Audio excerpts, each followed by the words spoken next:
partir de agora a gente vai falar de educação de alto nível, porque envolve a ACE, novidades da ACE. Por isso mesmo, eu convidei o Guilherme Guimbala Júnior para bater um papo sobre as novidades, e não só as novidades, também atividades que são realizadas pela ACE, que uma parte da comunidade não conhece e que deve conhecer.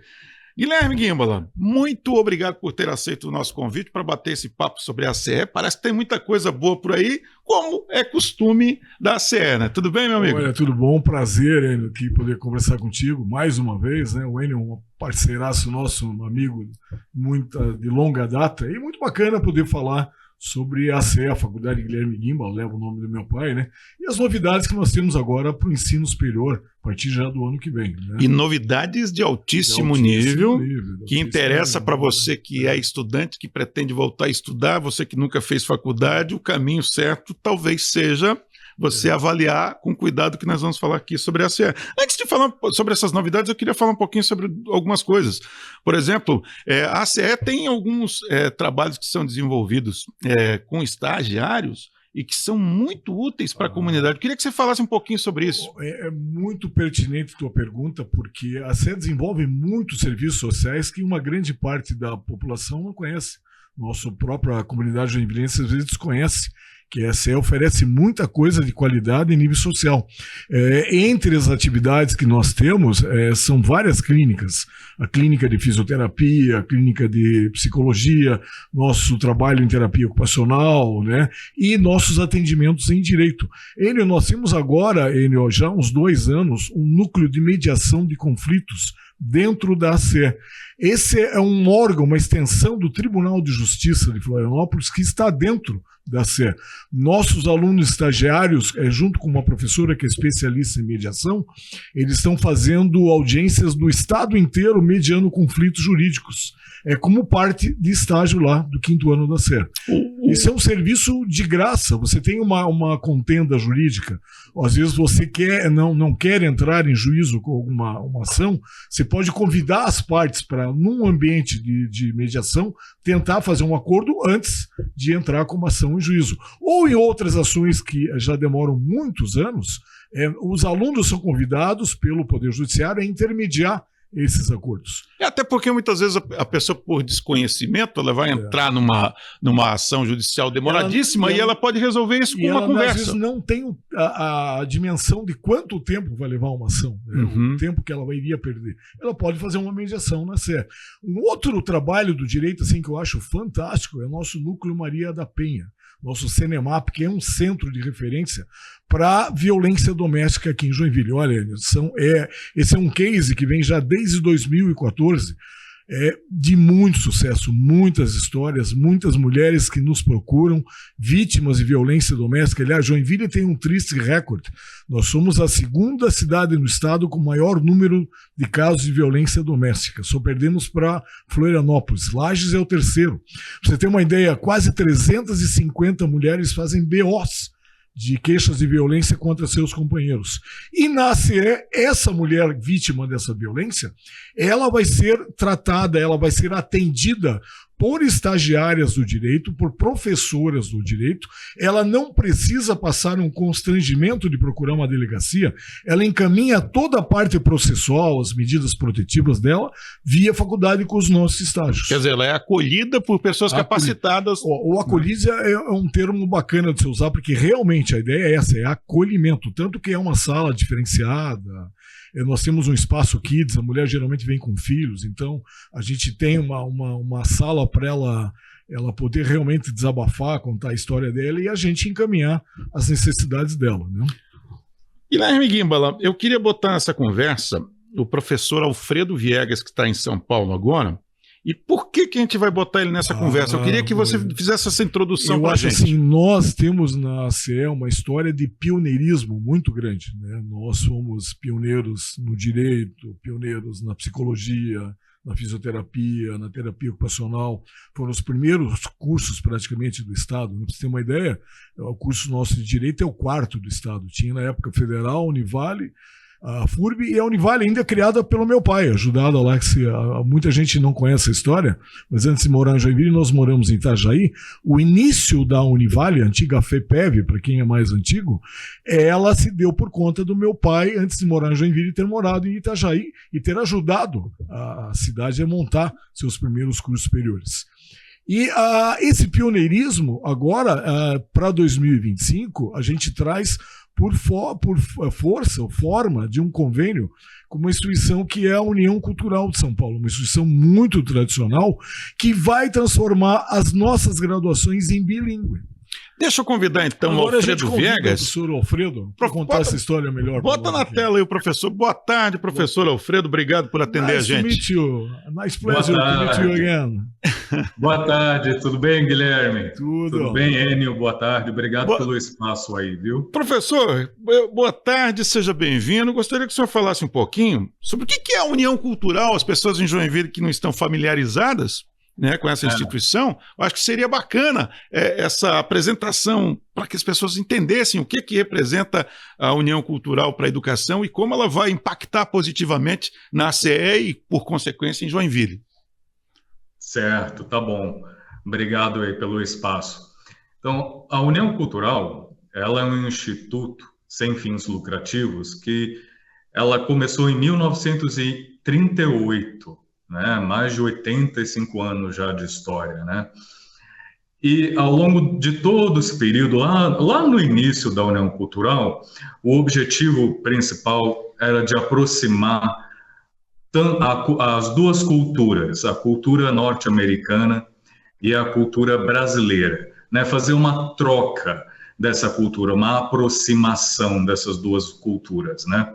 No início, lá, em final dos anos 30, início dos anos 40, era principalmente o interesse da União Cultural, principalmente era pelos valores democráticos, né?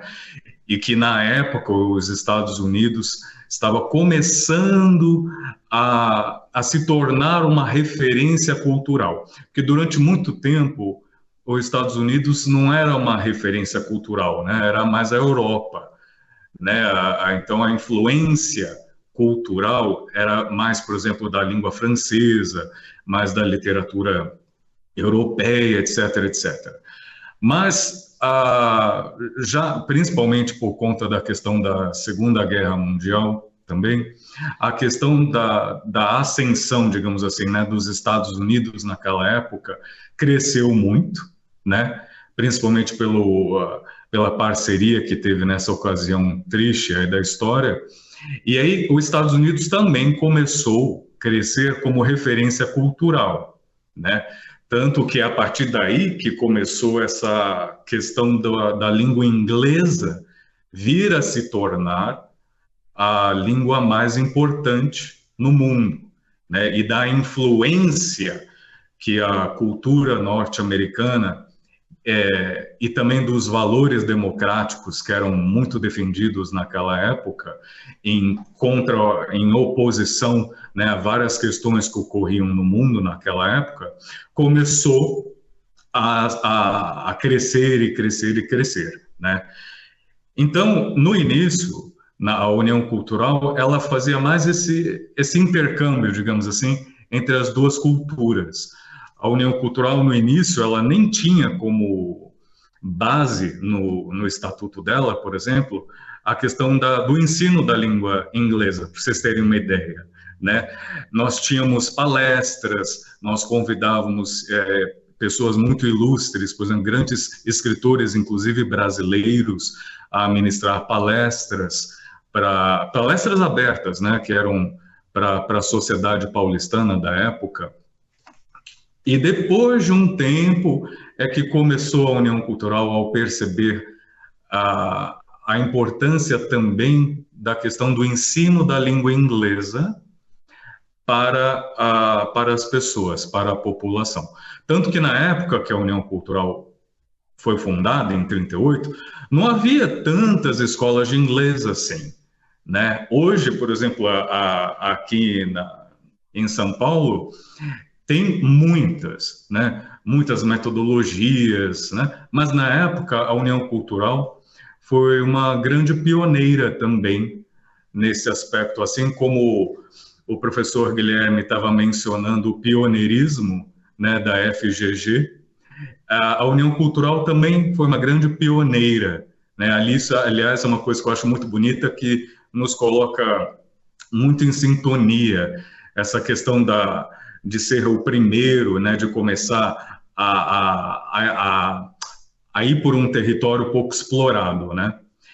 E mais ou menos em 1941, é que a União Cultural começou efetivamente a se concentrar nessa questão do ensino da língua inglesa, né? E desde o início a preocupação sempre foi de oferecer aos alunos o máximo possível em qualidade, né? Essa sempre foi o principal ponto da União Cultural, a preocupação com a qualidade do inglês, né? Durante muito tempo a União Cultural fez traduções de vários livros de literatura americana para o português. Nós também tivemos uma época que nós até ministramos português para os estrangeiros, né? Isso lá no início, né? Mas o fato é que a União Cultural hoje, principalmente aqui em São Paulo, ela é uma das escolas mais tradicionais, mais respeitadas, exatamente pela qualidade, pela preocupação que nós temos em oferecer um ensino de qualidade, né? Professor, então, Sim. e como que todo esse know-how, toda essa história, esse envolvimento com a educação vai impactar positivamente na CE? Eu queria saber um pouquinho sobre essa parceria, como é que ela vai funcionar, porque certamente os alunos aqui de Joinville estão ansiosos para saber como que isso funciona, já que a pessoa se formar e ainda se aprofundar, conhecer uma língua importante como o inglês de uma maneira eficiente é sensacional, né? Sim, e é uma ferramenta muito útil, né? É nesse ponto que essa parceria vai transformar ainda mais aí a vida dos alunos da ACE-FGG, porque o nível de inglês do brasileiro ainda não é considerado um dos mais altos, né, em comparação com outros locais. E nós sabemos que o inglês é fator determinante no currículo das pessoas, né? Não só de uma área, mas quando um advogado é fluente em inglês, ele tem destaque, né? Quando um pedagogo sabe inglês, ele tem destaque. O número de caminhos e de opções cresce, né, para esses profissionais que dominam a língua inglesa. Então, a nossa parceria junto com a FGG é capacitar os alunos dos cursos, como, por exemplo, do curso de Direito, de Pedagogia, que vão entrar, né, no próximo ano, também em inglês, né? Então, é aperfeiçoar, é dar as ferramentas para adquirir fluência e domínio, principalmente no aspecto comunicativo, que é o que vai fazer uma grande diferença, principalmente, né? Professor. Só aproveitando, Alfredo, vamos explicar para a nossa audiência aqui como é que vai funcionar isso. Aquele camarada que não fala inglês, não fala nada, e aquele camarada que já tem uma noção um pouco melhor do inglês, ele vai sofrer um nivelamento, isso? O curso, as aulas de inglês vão ter praticamente 3 anos de duração. E como a metodologia da União Cultural é muito focada no communicative approach, como nós falamos, né, mais voltada para a comunicação, o estágio que o aluno tenha não vai entrar em conflito com a metodologia da União. Então, mesmo os alunos que nunca estudaram antes e até aqueles que já têm uma certa base, eles vão passar pelos módulos que vão sendo colocados desde o início ali do curso. Então, por exemplo, um aluno que entre no primeiro ano lá do curso de Pedagogia, ele vai passar pelos módulos de formação do inglês. Então, a metodologia da União Cultural, nesse aspecto, pode ser aplicada tanto para alguém que nunca estudou inglês anteriormente, então que vai precisar ter aquela base, né? E também para aqueles que já tiveram contato com inglês anteriormente, né? Agora, professor, me chamou a atenção uma situação. E com relação àquele aluno, o professor Guilherme já chamou a atenção para os diferentes níveis.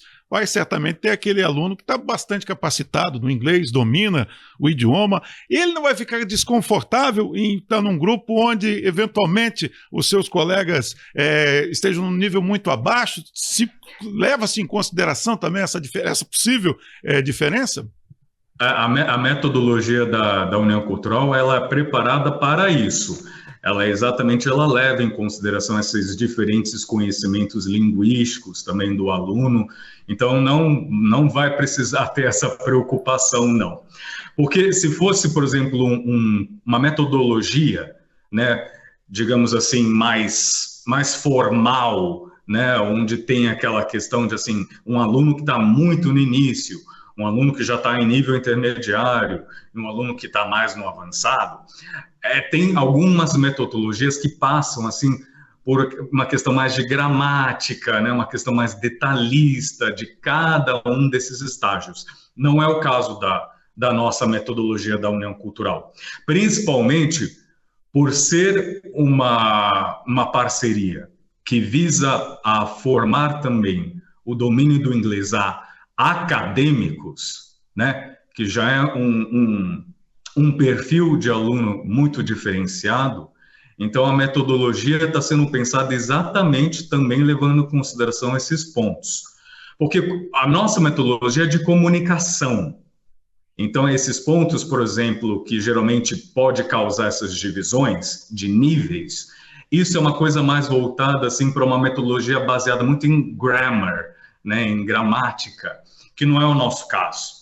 Então, eu acho que vai muito de encontro ao perfil dos alunos aí da FGG que vão ingressar, né? O ideal, o objetivo nosso, é que ao terminar esses 3 anos dos módulos da União Cultural, ele se sinta capaz também para se comunicar em inglês. Então, ele vai se tornar um profissional formado no curso que ele ingressou na faculdade, e também vai ter esse diferencial do domínio do inglês.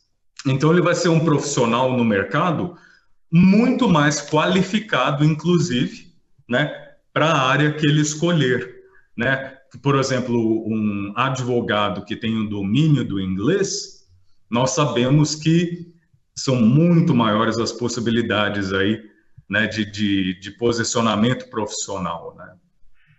Assim, dos spoilers que eu poderia adiantar até é que a partir do 4º e 5º ano, especialmente no direito, na fisioterapia, algumas disciplinas já irão ser ministradas em inglês.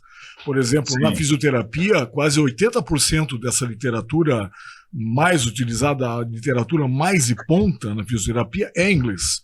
Então, a ideia é que esse aluno já possa ler no original, que ele já tenha uma condição de nível de inglês que ele possa não só interagir com professores americanos, estrangeiros, mas também ter um domínio dessa literatura específica do curso dele. Professor Alfredo, e é inegável também que a pessoa que domina um outro idioma, seja ele qual for, e especialmente o inglês, ela vai ter uma quantidade de conteúdo sobre a disciplina que ela está estudando muito maior, né? Que ela vai ter fontes de pesquisas muito mais amplas. Então, só por esse motivo, já seria uma razão para o acadêmico se dedicar a aprender o inglês, não é verdade? Sim, não, com certeza. Porque a literatura dessas áreas profissionais em língua inglesa também é riquíssima, né? E, infelizmente, muitos desses materiais não temos traduções, né? Ou, quando temos algumas traduções, corre-se sempre o risco, né, de ter, talvez, algumas pequenas mudanças, né, na tradução. Então, quando alguém lê o texto original da sua área, é sempre muito mais assertivo, né, para adquirir aquela informação, realmente enriquece muito o aluno, né? E esse domínio faz uma diferença, profissionalmente falando, né? É inegável.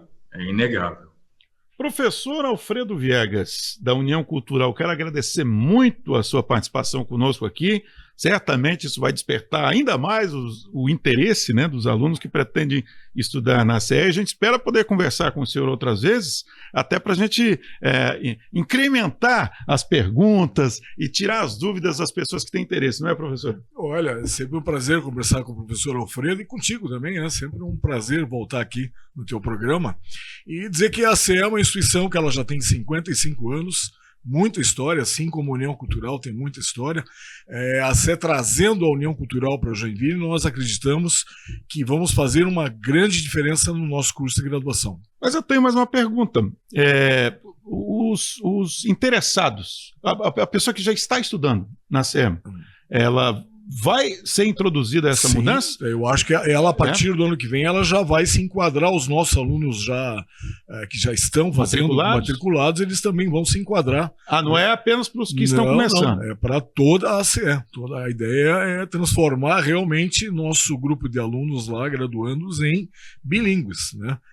Deixa eu só me despedir do professor Alfredo, que eu tenho mais umas perguntas. Professor Alfredo, muito obrigado. Até uma próxima. Imagina, eu que agradeço, Enio, prazer te conhecer. Obrigado pelo espaço, obrigado, professor Guilherme Guimbala. Muito obrigado pelo espaço. Até a próxima. Professor Alfredo Viegas, da União Cultural. Então, eu quero continuar com isso aqui, tá bom? Tirar o papo, peraí, tá bom aqui. Porque então, peraí, eu tô lá no...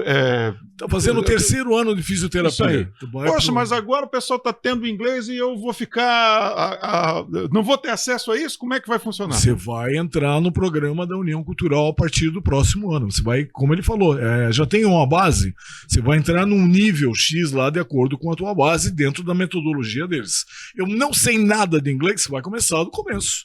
Vai fazer o beginners lá, o A1, o A2, né? Vai progredindo sistematicamente. Eu não quero acreditar que tenha isso, porque eu sempre presumo que a pessoa que quer fazer uma faculdade, quer estudar, ela quer adquirir conhecimento. Eu, por exemplo, nunca estudei mandarim, gostaria. Acho que deve ser sensacional. A União Cultural tem mandarim também, olha, é um segundo momento aqui já. Eu gostaria de conhecer mandarim, deve ser um idioma lindo, né? Imagina. Mas a pergunta que eu faço, e aquela pessoa que fica intimidada, mas professor Guilherme, eu sempre fui péssimo na escola em inglês, eu só tirava nota baixa, como é que eu vou fazer faculdade e ainda ter que aprender inglês? O que você diria para esse sujeito, para essa menina, para esse garotão, que tá meio assim, ficou meio assustado com isso? Eu diria assim, meu querido, gruda no teu professor de inglês e aprende de uma vez, coloque um foco, 2 anos, 2 anos e meio, você já consegue ficar fluente em inglês. É uma língua assim que ela precisa ser estudada sistematicamente. É o engraçado que a gente, quando pega um ensino médio, um ensino fundamental, dificilmente a gente aprende inglês. Né? Isso é muito superficial, muito né? Superficial, a gente não estuda muito, não tem uma metodologia adequada. A ideia é justamente essa, como se tivesse uma escola, é o que vai acontecer, uma escola particular de inglês junto com a tua faculdade. O que é maravilhoso. Que é maravilhoso. Eu acho assim, não só para a tua graduação, mas você pensando em mercados internacionais, em possibilidades de emprego. Hoje a gente está vendo uma crescente de escolas aqui em Joinville que já se dizem bilíngues. Né? Desde a mais tenra idade. Então, esse professor de pedagogia fazendo essa formação, ele também se habilita para esse mercado dessas novas escolas. Uhum. E outra coisa, você vai ter uma certificação não só da tua graduação, como uma certificação da União Cultural em inglês, quando você terminar o teu curso. Que é um brevet de respeito, né? É um brevet que pode abrir uma possibilidade, de repente, de você poder dar aula em países de língua inglesa. Exatamente. Em convalidar a tua graduação nos Estados Unidos, na Austrália, na Nova Zelândia, e ser um professor, exercer a sua profissão, formado em Joinville, tendo a possibilidade de exercer essa tua profissão fora daqui, em outro país. Eu tenho certeza que o professor Guilherme Guimbala ficaria orgulhoso dessa iniciativa. Tenho toda certeza ele foi um pioneiro nessa coisa da educação, né? Foi um pioneiro. Aliás, a ACE é de 69, né? 69, estamos falando de 55 anos. E o curioso é que a ACE ela nunca ficou acomodada, né? Ela está sempre se transformando, se reinventando. E eu acho assim, nós temos um background, uma história muito forte, assim, coisas que eu posso dizer assim, não, esse cara está se achando. Mas nós temos outras instituições de ensino aqui que têm os mesmos cursos que nós temos, que tem instituição que 70% do quadro docente dessa instituição é ex-aluno da CE.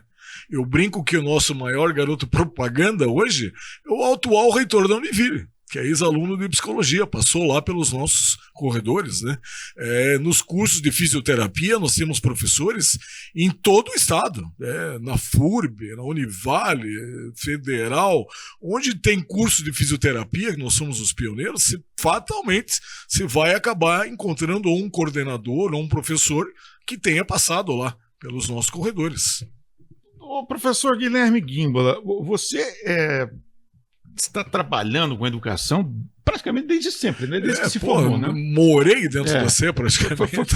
Não teve nem opção nem de não, opção, de não morei fazer lá dentro no início. A pergunta que eu faço, como que essa ferramenta que a gente acabou de utilizar agora conversando com o professor Alfredo Viegas, que é a internet, que eu acho maravilhosa, tem muita porcaria, é verdade, mas tem muito conteúdo legal, e como que essa ferramenta maravilhosa, ela tem ajudado na educação e na formação de novos profissionais? Você sabe que é uma pergunta controversa. Da mesma forma que ela pode te ajudar, ela pode prejudicar também, né? Já temos aí hoje uma discussão a nível nacional para se proibir o celular dentro de sala de aula por conta de desatenção, né? Então hoje é comum, eu dou aula aí, conheço várias escolas e essa guriada está hiperconectada, né? Agora tem que ter um limite entre o hiperconectado e o que é patológico. Muitas vezes aquilo pode se tornar uma doença, né? Uma coisa que vai vai te afastar de relações sociais, vai te colocar num mundo avatar imaginário, geralmente são pessoas que acabam desenvolvendo uma ansiedade, algumas formas de depressão também. Aliás, né? Vocês, profissionais de saúde mental, alertam sempre para isso, né? Isso não é uma invenção. Cada vez mais aparecem pessoas com problemas, né? Eu acho que nós estamos vivendo uma época, eu vi isso numa psicanalista, ela dizendo que nós estamos numa era de mutação.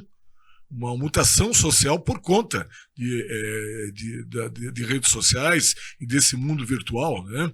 Eu crio um avatar, no meu avatar eu tudo posso, eu tudo falo, mas a minha vida real, minha vida virtual, às vezes não batem, né? Então isso gera uma ansiedade, a gente tem que ter um certo cuidado. A internet ela é maravilhosa para pesquisa, para informação, rapidez. Hoje os chats de inteligência artificiais aí, eles podem te dar toda abreviar um tempo, às vezes necessário, gasto em pesquisa. Eu queria falar nisso. Queria falar um pouquinho nisso. Que a inteligência artificial, ela é um recurso maravilhoso. Ela reformula um texto, né? Só que hoje já tem programas que o professor já descobre se você fez seu trabalho lá no... Qual o recurso que ele utilizou, né? Você utilizou, né? É isso que eu queria falar. Como é que tem sido feito para evitar, por exemplo, que num trabalho o aluno recorreu à inteligência artificial e ele está burlando as regras. Eu vou te dizer que já tem gente se formando por conta do chat GPT. Em parceria. Vai ter que dividir o certificado lá com o chatzinho dele lá. Mas hoje já existem mecanismos. Um bom professor é municiado de alguns logiciais lá, ele consegue detectar se aquele trabalho é ou não fruto de uma inteligência artificial. É bem difícil, porque já existem algumas outras inteligências artificiais para burlar, já estamos nesse nível, criando outros mecanismos para que isso não fique tão evidente. Mas um professor cascudo, acostumado a ler TCC, acostumado a ler ele trabalho... conhece o aluno também, né? E o cara conhece o aluno também, né? Ele sabe o nível de intelectualidade daquele aluno. Você pode perceber, mas vou te dizer que não é tão simples assim. Acredito. Agora, ainda falando sobre isso, aproveitando a sua experiência com a educação, eu não sei qual país, é um país da Escandinávia, né? Eu acho que era Suécia ou Dinamarca, não me lembro direito. Um desses aí, eles tinham introduzido a educação desde a alfabetização com tablet. Já estão tirando, eu acho e recuaram. Como que você avalia a coisa de tirar a caneta, o lápis, introduzir o tablet e agora voltar atrás? O que se concluiu a respeito? Se conclui, na verdade, que acho que as neurociências já sabem que nós temos no desenvolvimento humano janelas de oportunidades cerebrais, onde você desenvolve habilidade. O que eles perceberam é que, por exemplo, se tirar o lápis e a caneta de uma criança de 3, 4 anos, você está prejudicando a psicomotricidade fina dela. Você está tirando ela de aprender a escrever direitinho e formar conexões neurológicas que vão melhorar essa motricidade fina dela para a vida dela, para movimentos e tal. Isso e essa discussão que está tendo agora no Brasil. Essa questão de tirar o celular, ensino fundamental, ensino médio, é bem por aí. É para que você possa, que o aluno volte a desenvolver essas habilidades naturais de saber estudar, saber ler um texto, saber interpretar um texto, saber escrever, né? Tem muita gente, muito aluno que nem escreve mais. O cara não tem mais nem caneta, o cara leva um tablet e ali ele faz as anotações dele, né? E uma coisa é você estudar num livro, a gente é das antigas, pô, você pegava o Freud e pegava o original, pegava ali, ia lá, ia anotando, rabiscava e tal, e fazia resumo, né? Hoje essa molecada lê em tablet, né? Quer dizer, a aprendizagem, ela fica prejudicada. Um dia eu estava conversando com uma menina lá do 2º ano da psicologia, a gente falando de psicanálise, a nossa professora, Marilene Witz, é fera e tal, que é difícil, os textos são complicados, porque é uma linguagem mais depurada, e eu dizendo para ela, ei, você lê só em tablet assim, não vai resolver a tua vida, você não vai entender, você tem que fazer resumo, você tem que escrever, porque aí facilita a aprendizagem, facilita os mecanismos de aprendizagem, a gente abre mais canais neurológicos para aprender melhor uma coisa se você anota, registra, repete, você estuda, você entende um texto. Isso é diferente de você fazer um estudo só online ou um estudo via tablet, essas coisas você perde um pouco. E é a crítica que está sendo feita e com uma certa razão. Eu acho assim, ensino fundamental, beleza, vai ser até tranquilo. Agora, tirar celular dessa molecada adolescente de ensino médio, meu querido... É uma necessidade. Vai arrumar uma encrenca vai ser problema? molecada, vai ser problema. Você vai ter que achar uma forma de fazer um meio termo disso. Eu acho que seria até interessante se eu utilizar dessa internet, dessas pesquisas, pró-educação, não contra a educação. Agora, achar formas didático-pedagógicas que você integre a tecnologia também, sem abandonar o básico, o que é necessário, o guri aprender, mas também aproveitando esse lado tecnológico. Eu vi um depoimento de um estudante brasileiro que estuda numa universidade qualquer lá dos Estados Unidos, e ele relatou que ele estava acostumado a escrever em letra cursiva, que é aquela, né? Ele disse que se acostumou assim, sempre escreveu muito bem assim, e ele disse que ele se surpreendeu ao chegar nos Estados Unidos, que ele viu que os professores se queixavam que sequer conseguiu entender, eles pediam para ele escrever em letra de forma, aquela quadradinha, né? Porque eles tinham dificuldade para entender. Isso é um pouquinho da coisa de você utilizar muito computador, tá? Ou isso tem mais a ver com a cultura norte-americana e não fazer letra cursiva? Como é que você avalia? Pode ser uma coisa ou outra. Ou a mistura das duas. Pode ser uma mistura das duas, né? Mas aqui a gente tem essa cultura no Brasil de ensinar primeiro a letra cursiva, né? Pode ser uma diferença de padrão, né? Mas o que a gente percebe é assim, ó, que esse aluno, cara, que tem uma boa base, uma boa formação desde os primórdios da sua educação, essa criança que é estimulada adequadamente, você trabalha as janelas de oportunidade dela, ela tem essa capacidade de ler e aprender a ler no tempo certo, e isso desenvolve a criança e depois ela só vai, ela é uma tendência natural. E o que nós estamos vendo com a questão da introdução dessa tecnologia nesses anos iniciais é isso. A criança está perdendo essas habilidades. Ela está perdendo, ela está desaprendendo a aprender, que é um caos aí que o nosso governo percebeu, o nosso Ministério da Educação está percebendo que isso está realmente dificultando assim, a aprendizagem das crianças. E quanto mais você possa, de certa maneira, talvez assim como esses países lá que se mencionou que eles estão voltando ao ensino tradicional, por que eles fizeram essa regressão, na verdade? Porque eles perceberam isso, que nesse período de desenvolvimento da criança, ela tem que desenvolver essas habilidades motriciais, de motricidade fina e cognitivas, e ela tem que ser estimulada a pensar, né? Aprender a pensar, aprender a interpretar, aprender a ler adequadamente. Isso ainda a gente tem que ensinar nos métodos tradicionais. Deixa eu fazer uma pergunta que é um pouquinho polêmica, algumas pessoas não gostam que se toque no assunto, mas cada vez mais a gente percebe que tem pessoas com algum tipo de doença associada à mente, seja ansiedade, sei lá, tem uma série, né? Vou te dar uns dados, assim, por que a gente até brinca, né, quando vai falar da psicologia nas escolas? Tem muito trabalho para psicólogo. Brasil, primeiro país do mundo em caso de ansiedade. Quinto país do mundo em caso de depressão. Na nossa época, de menino, você não tinha caso de ver adolescente se jogando do 10º andar de prédio por conta de depressão. A gente, ou se tinha, era muito pouco, não se atribui ao quê? A esse aumento desses uso indevido de tecnologia, essa ciberdependência, essa questão da depressão agora ser tratada de uma maneira mais séria. E o que acontece, muitos pais às vezes não percebem isso. Talvez mais fácil até, eu falo com os meninos lá, digo, olha, mais fácil até o teu amigo, que é seu amigo, convive contigo, ele perceber que se você está estranho, está num quadro de tristeza muito profunda, às vezes do que o seu pai e sua mãe, que tem um trabalho, tem uma atividade, tem uma vida corrida, e geralmente assim, hoje você, o que o menino está fazendo? Tá na internet, tá no celular. Tudo bem. Tá tudo bem, mas às vezes não tá tudo bem. Eu acho que a grande maioria dos pais nem sabe por onde seus filhos navegam. Né? Não tem a mínima ideia. E o que tem de coisa ruim na internet, como tem coisa boa, o que tem de coisa ruim na internet é incomensurável, né? As dark webs da vida aí você... E leva, às vezes, eu acho que essa é a questão também que a psicologia ela está começando, digamos assim, a perceber isso. Que esses quadros depressivos, muitas vezes, são gerados por conta dessa ansiedade de eu ser um avatar lindo, belo e maravilhoso nas minhas redes sociais e a minha vida às vezes ser ruim, cara.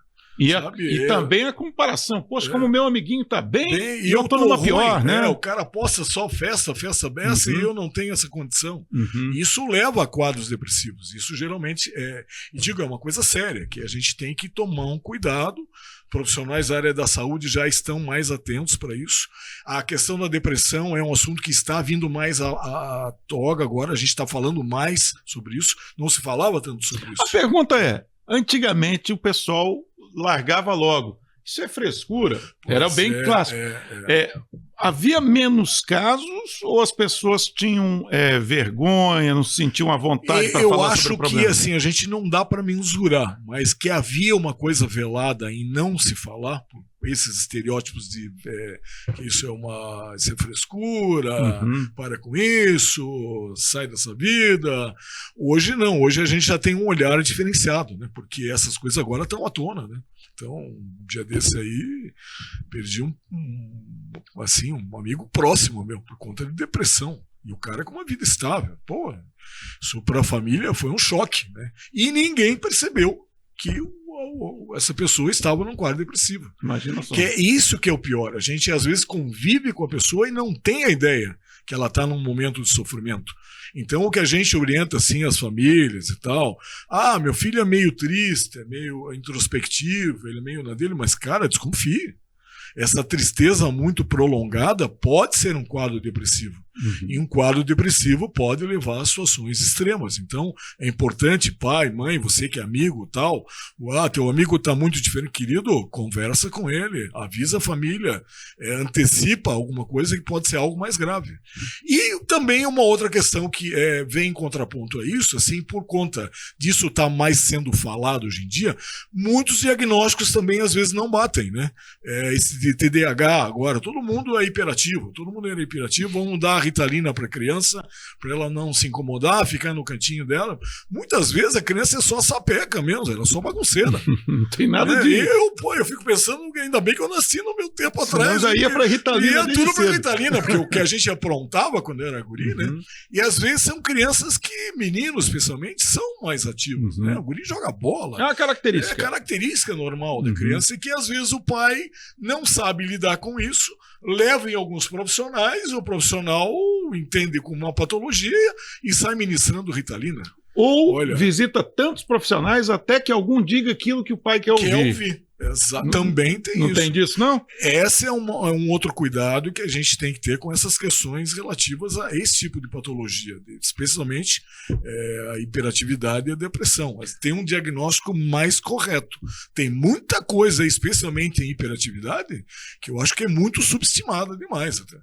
Agora, eu ouvi alguém dizer essa frase, eu não me lembro quem foi, não sei se foi numa entrevista, ouvi em algum lugar, que a internet, o celular, é a nova, como é que chama?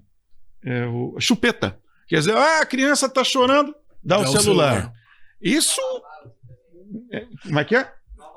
Nova babá eletrônica, é verdade. Como é que você, como profissional da área, avalia essa decisão de alguns pais que veem no celular uma forma de tá chorando, entrega o celular, tá tudo bem? Eu acho que a gente tinha que ter alguma forma de ter curso para pai e mãe, cara. Aprender a ser pai e mãe.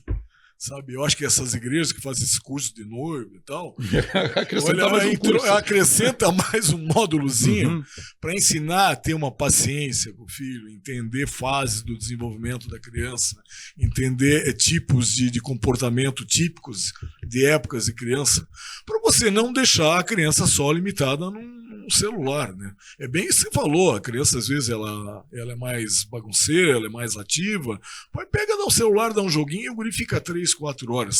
Eu vi isso numa pesquisa tempo atrás da Folha de São Paulo, eles estavam comparando o número de horas que a gente fica conectado no celular. Trouxeram um dado que nos Estados Unidos o americano fica em torno de 3 horas e meia, 4 horas. Um francês, 4 horas, um pouquinho mais. Nós aqui no Brasil, mais de 6 horas por dia. Nossa! Quer dizer, assim, é praticamente 1/3 do teu dia acordado, você está conectado. Né? O tempo de vida útil está na frente de uma tela. Você tem 1/3 do teu dia acordado ligado numa tela. Quer dizer, isso é uma hiperconectividade que é demasiada e vai impactar psicologicamente no indivíduo. Eu vi relato de bombeiro que eles chegam no local do resgate, a pessoa está lá numa situação presa nas ferragens e tal. Então as pessoas, ao invés de chegar lá e tentar tranquilizar a pessoa, ela está filmando. O mais importante é filmar e publicar, porque aquilo vai ter uma repercussão muito grande, do que efetivamente tentar, ainda que a pessoa não tenha habilidade para socorrer, mas pelo menos para conversar e tentar acalmar a pessoa. Eu acho que essa necessidade de ser visto, isso é outra questão, né? As redes sociais trouxeram isso para a gente, né? Essa coisa da mutação de personagem, é bem isso, a gente agora ter a necessidade de ser visto por alguém, ter uma curtida de alguém, o número de curtidas na minha postagem, o quanto eu consigo interagir nesse mundo. E isso leva, às vezes, o indivíduo a perder um senso de realidade, né? Eu jamais, na minha época de guri, eu ia largar de jogar bola para ficar vendo um desenho em televisão, uma coisa assim. Impensável, né? Impensável, né? Hoje é o contrário. O guri hoje não quer largar do celular. Os pais têm que praticamente obrigar. Vai lá fora, vai brincar. Né? Chega a ser estranho, mas é bem isso. Larga isso aqui, vai brincar com teus amigos, vai jogar bola, vai fazer alguma coisa, sai dessa... E está muito enraizado. Isso eu acho que nós vamos ter que ainda evoluir, Enio, um meio termo disso. É uma coisa mais, digamos assim, balanceada. A nossa conversa aqui é sobre a CE, e como você sabe, a CE forma profissionais da área. Né? Então eu não ia perder a oportunidade de conversar sobre isso, que eu sei que isso te interessa muito. Tá gastando consulta. Não vou perder a chance. Professor, mas, por exemplo, uma coisa mencionada aqui que eu queria citar sobre essa questão da internet e das telas. Será que a gente está vivendo? Eu parei para pensar outro dia sobre isso. A gente teve a idade da pedra polida, lascada, sei lá. Será que a gente está vivendo uma era nova, mais adiante? Claro que a gente vai identificar, porque todas as pessoas do planeta, eu diria que 80%, se não for mais, anda o tempo todo com um aparelho, um dispositivo no bolso que chama-se celular. Né? A pessoa esquece e parece que ela está seminua. Né? Isso... Como que isso vai, assim, mais adiante, será que a gente não vai concluir, poxa, naquele período que começou? Porque até então a humanidade, você ia viajar para algum lugar, você estava sozinho, você ia procurar um telefone. Eu acho que nosso futuro, acho que nós vamos abolir o celular. Isso vai ter uma nova tecnologia que você nem celular vai precisar. Você vai estar de alguma forma em um óculos, um relógio. Conectado de um outro jeito. Você vai estar conectado de um outro jeito. Isso fatalmente já se caminha para isso, né? A robotização, muitas coisas aí que a gente está vendo agora, que são o que a gente via em filme de ficção científica. Algumas coisas já estão se tornando bem reais, né? Olha os robôs do Elon Musk aí agora, né? Novidade. Então isso eu acho que naturalmente é uma evolução. Agora, a questão de você estar conectado, eu acho que cada vez mais, a gente vai estar ligado em alguma rede, alguma forma de busca mundial, algum Google da vida. Isso meio que não tem mais volta. Eu tenho uma amiga... Não tem mais volta. Nós somos de uma outra geração, tem mais dificuldade para entender isso, né? Nós viemos uma geração analógica, né? A gente tem uma dificuldade maior até para, digamos assim, interagir com essas novas tecnologias. Só o que acontece assim, que você fica no muro, né, cara? Você fica lá pressionado no muro e naturalmente você vai incorporando essas novas tecnologias. Agora, essa molecada que vem agora, nossa, isso para eles é muito natural. Agora, muito natural. Tem uma amiga minha que ela utiliza aquele dispositivo. Como é que é, mosca? Me ajuda aí. Alexia, que é aquele dispositivo que responde ali as perguntas, liga o ar-condicionado, liga a televisão, Netflix, aquilo que ela... E ela diz que ela desabafa muito com a Alexia. Putz, eu vou te contar uma história então, rapaz. Já tem gente fazendo terapia via chat GPT, cara. O cara pergunta... Com inteligência artificial? O que eu devo fazer? O cara tá usando hoje o chat para fazer terapia. Ele, às vezes é um indivíduo que já faz a terapia com um profissional e ele usa o chat como complemento da terapia. Ele fica batendo papo com a Alexa. Exatamente isso. Colocando algumas questões, como a inteligência artificial, ela vai mapear mais ou menos o que você está perguntando para ela. A própria inteligência artificial já vai te dar assim caminhos para você resolver teus problemas emocionais. E olha, não, é sério, eu digo, não acredito, mas é bem isso mesmo. Então, e para concluir, aproveitando aqui professor aqui comigo, eu não vou desperdiçar, o tal da ansiedade, né? É aquela coisa que a pessoa quer resolver tudo na hora, fica tenso e tal. O WhatsApp. O WhatsApp é um aplicativo, você manda, professor Guilherme, boa tarde, vai no meu aniversário sábado. Passou 40 minutos, o professor não responde. Que é isso? Me ignorou, deve estar de mal comigo, nunca mais vou falar com ele. Por que as pessoas estão assim? Então, é o imediatismo. Você lembra que antigamente a gente mandava carta, né? E demorava. Demorava, né? Você receber, responder. Hoje você recebe 200 mensagens no teu WhatsApp. Muitas vezes você não dá conta. Fora e-mail, ligações, né? Até que hoje ninguém mais nem liga, né? É muito raro. Muito raro até você atender um telefone. É muito raro isso. O principal instrumento de comunicação hoje no Brasil é o WhatsApp. Eu acho que nós somos o segundo país no mundo que mais utiliza essa rede do WhatsApp. E realmente, isso é uma questão o imediatismo, né? É aquela coisa de o Enio ter que me dar um privilégio de me responder com prioridade. Com prioridade. E muitas vezes você não entende que o Enio tem outras atividades que no momento o Enio não pode te responder. E isso realmente cria uma ansiedade, cria essa questão de você até perder um relacionamento com alguém por um fato assim bobo desse, da pessoa te responder depois de um certo tempo. Você achar que ela está te desdenhando. Isso chega a ser engraçado, mas é bem real. Outro dia, inclusive, eu vi um profissional da área, não me lembro se era um psiquiatra, um psicólogo, eu estava vendo uma entrevista, eu acho que era na Globo News, e ele mencionou uma coisa que me chamou muita atenção. Ele disse, vocês já perceberam que o pessoal manda áudio muito grande, 1 minuto, 2 minutos, e aí a pessoa que vai ouvir acha que, poxa, aquilo vai tomar muito meu tempo, então ele acelera. E daí parece que acelera tanto que uma pessoa que não está acostumada a ouvir naquela velocidade não entende nada. Mas ela acostuma a mente a ouvir aquilo numa rapidez muito grande, que quando você vai falar no tom natural que nós falamos, ela fica... Fala, cara, fala, você tá demorando, porque ela tá acostumada a ouvir áudio acelerado. O cérebro dela já se programa para ouvir a mensagem naquela velocidade. Então, naturalmente, qual é o padrão de resposta numa conversação aqui? Você fale num tom normal. Tom normal, né? E ela, quando você fala muito devagar, ela vai ter assim, ela vai querer que você acelere, né? São, digamos assim, mutações comportamentais que vêm junto com essa tecnologia. Por isso que a gente está mudando muito assim, padrão comportamental por conta de tecnologia. Isso é uma coisa que a gente talvez não tenha percebido tanto. O quanto a tecnologia influencia no teu padrão de comportamento, o quanto isso mexe para a nossa psique, o quanto isso interfere na nossa relação interpessoal com as pessoas. E realmente, se a gente parar para pensar, isso afeta e tem afetado muito a dinâmica de comportamento, dinâmica de relações entre as pessoas. Hoje a gente chega em casa, ninguém fala mais com ninguém. Se teu filho está no celular, tua mulher está no celular, o outro está no computador. Em restaurante é muito comum. Restaurante, 4 pessoas na mesa, cada um no seu celular. Cada um no seu celular. É constrangedor até. Até o ponto de algumas famílias mais tradicionais geralmente insistir, não, aqui, ó, para com o celular, vamos conversar.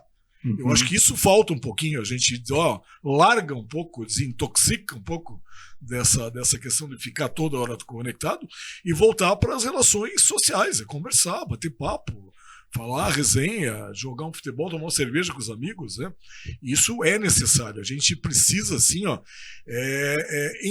reentender isso, entender novamente isso. Vocês vão, poxa, gente, Resetar e começar de novo. Ou pelo menos, como eu te falei, achar um equilíbrio, um balanço disso. É óbvio, é um instrumento agora, é como se fosse uma parte do teu corpo. Você esquece o celular em casa, meu Deus, dá um desespero. Né? É a tua vida que está ali, é banco, é tuas ligações, suas conexões, a internet, teus contatos de trabalho, é uma possibilidade de uma mini biblioteca de pesquisa. Biblioteca de pesquisa, você tem tudo ali. Né? A gente brinca que antigamente a gente recebia aqueles vendedores de bares. Enciclopédia. Hoje a enciclopédia é o teu celular. Então, essa dependência de celular, isso é muito forte. E esse meio termo, para a gente ter uma psique um pouco mais, digamos assim, normal, e assim, não ser tão dependente disso, é você incentivar as pessoas a voltarem a ter relações sociais mais intensas, né? Conversar, voltar para esse mundo real, né? O mundo virtual é muito bacana, mas a tua realidade é outra, né? Muito legal. Nós conversamos hoje com o professor Guilherme Guimbala Júnior. O objetivo inicial era falar da CE, mas como é que eu vou perder a chance, né, de conversar sobre tudo isso que todo mundo quer saber aí? Professor, muito obrigado. Vamos acompanhar com muita atenção essa nova parceria da ACE com a União Cultural. Certamente isso vai trazer muito mais, vai agregar muito mais qualidade na educação de Joinville. Teremos profissionais mais preparados saindo da ACE a partir de agora. E o convite que eu faço aí para a nossa audiência, venha visitar a gente, venha conhecer a nossa estrutura, venha conhecer nossos laboratórios. Você precisa de tratamento em fisioterapia, em psicologia, em direito, em terapia ocupacional. Nossa clínica, nós atendemos de graça. Pra vocês terem uma ideia, só em fisioterapia no passado foram 12 mil atendimentos, 5 mil atendimentos na área de direito e todos serviços comunitários grátis para a comunidade. Gente, por favor, é só nos visitar, tem um telefone que é o 3026-4000 para contato. 3026-4000. Você liga para as nossas clínicas, agenda o serviço que você precisa e você vai ser recebido na CE com muita atenção, muito carinho. Professor Guilherme Guimbala Júnior, muito obrigado, até uma próxima. Até uma próxima, Enio. Muito obrigado. Esse foi o nosso bate-papo do Grupo Marca hoje, ACE, parceria União Cultural, muito papo sobre internet, psicologia. Até a próxima. Tchau, pessoal.